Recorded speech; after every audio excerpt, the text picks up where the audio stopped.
pessoas. Bom, uma a cada 59 crianças é diagnosticada com autismo no Brasil. Para falar mais sobre esse assunto, nós recebemos a analista de comportamento e especialista em transtornos do espectro autista, Renata Michel. Renata, boa tarde. Boa tarde. Muito obrigada Boa tarde, por ter Joyce. vindo conversar com a gente. Renata, a gente viu na reportagem que é a observação da família com os médicos que leva a esse diagnóstico. Mas quais são esses sinais? Então, a família, normalmente, assim, o que a gente vê, né, na prática do dia a dia, a mãe ou o pai, na maioria das vezes, eles notam algo diferente, tá?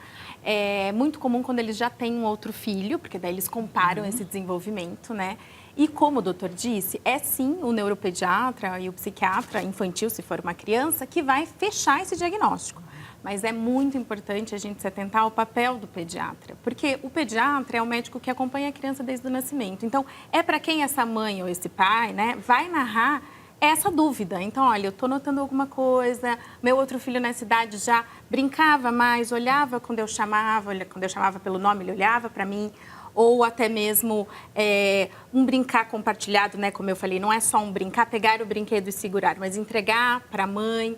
Então, a mãe começa a notar alguns comportamentos que são diferentes, mas aí é o pediatra que tem que falar. Então, se você tem essa suspeita, eu vou encaminhar para o neuropediatra ou para o psiquiatra infantil, né? E isso é muito importante. Tem uma questão até delicada da dificuldade, às vezes, né, dos pais aceitarem que a criança pode ter algum problema e, às vezes, até recusarem admitir que estão percebendo algum problema. Isso pode trazer um prejuízo para o tratamento dessa criança? Com certeza. Assim como é do pai e da mãe muitas vezes a dúvida, mas lógico que quando eles escutam do médico, vamos esperar mais 6 meses, vamos esperar mais 8 meses, isso também traz um certo alívio, né? Porque ninguém planejou ter um filho com alguma dificuldade. Então, é difícil entrar em contato com essa possibilidade, né? Então, por isso que é importante, isso também a escola muitas vezes ajuda, porque com sensibilidade, a escola muitas vezes fala assim, olha, tem algo diferente. Pode não ser nada, vamos investigar e realmente pode não ser, né? Quando a gente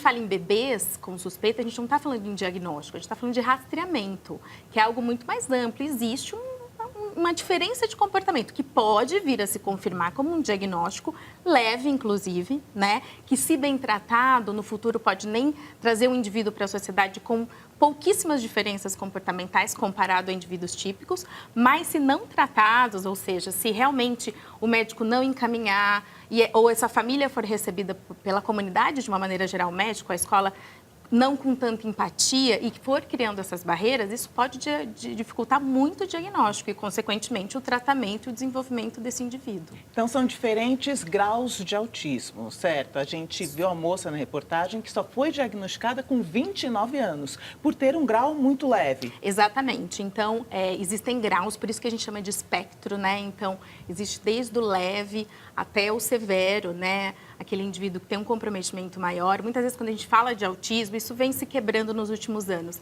Mas as pessoas normalmente imaginavam aquele autista bem típico, né? Com estereotipia, que não fala e tal. E não é verdade. A gente tem indivíduos que estão no espectro leve, né? E que, inclusive, tem um QI acima da média. Tá? Isso pode acontecer. O que antigamente era chamado na literatura de síndrome de Asperger, e hoje a gente fala de autismo leve, né? Essa denominação mudou, mas é para designar justamente esses indivíduos. Eles, às vezes, não têm um comprometimento intelectual nenhum, têm um QI acima da média, em alguns casos, e o prejuízo é muito pouco, o que é bom, óbvio, né? Mas, por outro lado, o diagnóstico fica muito negligenciado. Então, às vezes, esse indivíduo passa a infância inteira, ele só vai ter um diagnóstico na adolescência ou na vida adulta, que foi o que aconteceu com ela. E hoje em dia, o que está se tornando muito comum também, é até interessante, por um lado, como as crianças têm tido um diagnóstico maior, né, muito mais frequentemente do que há anos atrás, os pais dessas crianças se descobrem autistas. Então, uma vez que o filho tem o diagnóstico, aqueles comportamentos chamam a atenção para ele, poxa, mas eu tinha algumas das dificuldades que meu filho tem. E aí eles mesmos chegam, às vezes, né, a gente brinca que é o autodiagnóstico, mas eles falam, eu acho que eu também tô. Né? Talvez menos, né, um grau mais leve, mas eles se colocam assim. Renata, e o tratamento? Tratamento. A gente tem uma gama de tratamentos, mas assim, o que é importante é a gente sempre se guiar, né? Ser o nosso guia em relação a tratamento. Para qualquer área médica, na verdade. comprovação científica, né? Então, a análise do comportamento aplicada, ela é a área da psicologia que tem comprovação científica para indivíduos com transtorno do espectro do autismo, né? Não é a única área de investigação, tá? Então, nos Estados Unidos, no Canadá, em outros países onde existem muitas pesquisas na área, eles investigam áreas da terapia ocupacional, da fonoaudiologia, eles investigam todas as áreas para ver o que pode promover aí a melhora do quadro, né? Uma melhora na comunicação, enfim, até na aquisição de habilidades acadêmicas, mas realmente todos os tratamentos que são associados à terapia comportamental, a ABA, né, que a gente chama análise do comportamento aplicado, é o que tem realmente mostrado uma melhora significativa para esse quadro. E a escola? As mães que procuram escolas para essas crianças, a escola tem que ser especial ou uma escola regular atende também? Óbvio que dependendo do nível, né? Sim, sim, exatamente. Existem escolas especiais, normalmente na rede privada, né? Dependendo do grau, isso realmente essa pode ser realmente uma opção importante para aquele indivíduo.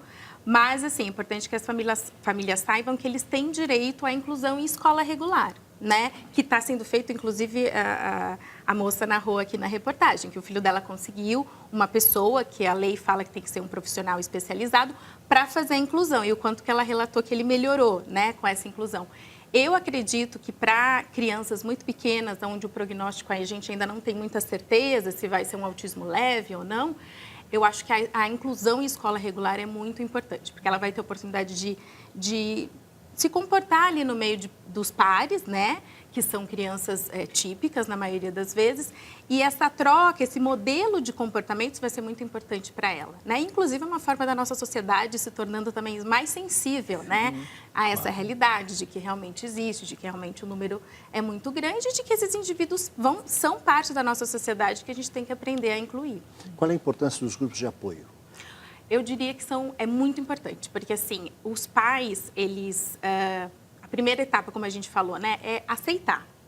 Então, meu filho é autista. Não é uma aceitação fácil, né? A mãe planeja, os pais planejam aquela criança nasce fisicamente, né, saudável, e aí depois de um tempo eles têm que passar por essa aceitação. Então, o papel do grupo é muito importante, porque primeiro eles vão ver que eles não estão sozinhos. Então, a gente tem esse número muito grande, mas conversar com alguém que passou por isso, né? Eu acho que essa primeira... Eu trabalho muito com os pequenininhos, então, naturalmente, com os pais que acabaram de saber o diagnóstico. Então, eles conversarem com o pai que vai falar assim, calma, eu já passei por isso, eu sei como você se sente, né? Por mais que nós, profissionais, a gente tente acolher e faz parte do nosso trabalho esse acolhimento, mas nada como uma mãe que passou pelaquela situação. Né? Então, muito importante, muito importante. Obrigado, Renata, pela participação aqui no JC. Boa tarde para você. Obrigada a vocês pela oportunidade. Obrigada. A gente vai para um rapidíssimo intervalo.